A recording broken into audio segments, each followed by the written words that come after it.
Cardio heal यूनानी heart clinic पेश करता है कार्डियो प्रोटेक्टिव डिकॉक्शन दिल की हिफाजत का काढ़ा।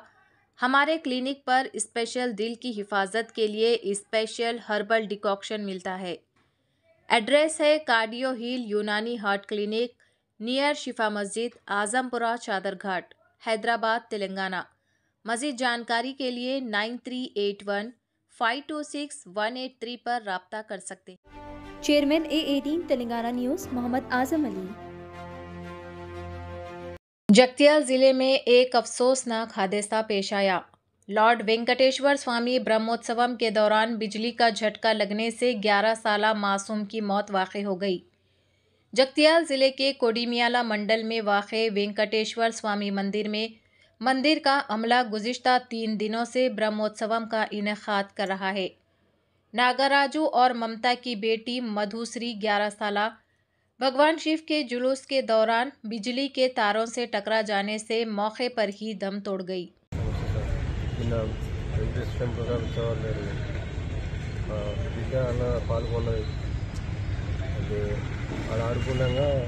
మెట్ల దగ్గర కరెంటు విద్యుత్ షాక్ డెకరేషన్ షాక్ కొట్టింది. ఇంకో చిన్న పిల్లలతో కూడా ఆడుకోగా అది వాళ్ళ ముమ్మాటికి వాళ్ళే మన గుడి నిర్వాహకులే బాధ్యత. వాళ్ళని నిర్లక్ష్యం చేయబట్టే ఇది అయిపోయింది. లేకుంటే కాకపోతుండే కదా. చిన్నపిల్లలు ఇంకా కూడా ఉండే ముగ్గున్నారు కూడా ఆ పిల్లలు కలిసరికి వాళ్ళకి ఎప్పట్లో ఇది అయిపోయింది. ఓకేనా. నిన్న కొడిమేల్లో జరిగిన వెంకటేశ్వర స్వామి ఉత్సవాల్లో మా తమ్ముడి యొక్క పాప మధుశ్రీ కోలాటం ఆడుకుంటూ అందరితో ఆనందంగా ఉండేది. దురదృష్టవశాత్తు టెంపుల్ ఆవరణలోనే నిన్న కరెంట్ షాక్ గురై చనిపోయింది. దీనిపై లైటింగ్ సిబ్బంది నిర్లక్ష్యం మరియు అక్కడ మేనేజ్మెంట్ యొక్క బాధ్యతారాహిత్యమైన చెకింగ్ లేకుండా వాడడం వల్లే ఈ ప్రమాదం జరిగిందని మేము భావిస్తున్నాం. అలాగే ఆ పాపతో పాటు ఇంకో 2-3 పాపలు కూడా ఆడుకుంటారు. వాళ్ళకు కూడా తల్లిగుంటే పరిస్థితి ఎలా ఉండేది. దీన్ని ఇంత నిర్లక్ష్యం వ్యవహరించడం అంటే ఈ వెంకటేశ్వర స్వామి కళ్యాణం కొడిమేల మండలం కొడిమేల గ్రామంలో జరుగుతుంది. ఈ జరిగే కార్యక్రమంలో భాగంగానే పిల్లలందరూ టెంపుల్ పైకి వెళ్ళడం జరిగింది. అయితే అక్కడ ఆడుకుంటుండగా ఈ ప్రమాదం జరిగింది. అంటే ఆలయం యొక్క మెట్ల మార్గంలో జరిగింది.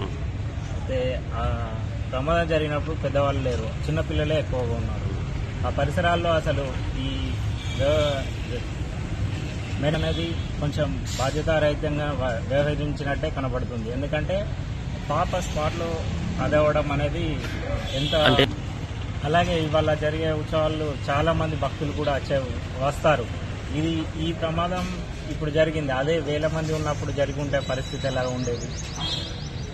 మరి ఇంత నిర్లక్ష్యంగా ఎందుకు వ్యవహరిస్తున్నారో అర్థం కాలేదు. అంటే ఖచ్చితంగా పని చేసిన వాళ్ళది ప్లస్ అక్కడ మేనేజ్మెంట్ చేస్తున్న వాళ్ళదే అయి ఉంటుంది. ఎందుకంటే వాళ్ళు చెకింగ్ చేసుకోకపోవడం వల్లే జరిగి ఉంటుంది కదా. అవును, అక్కడ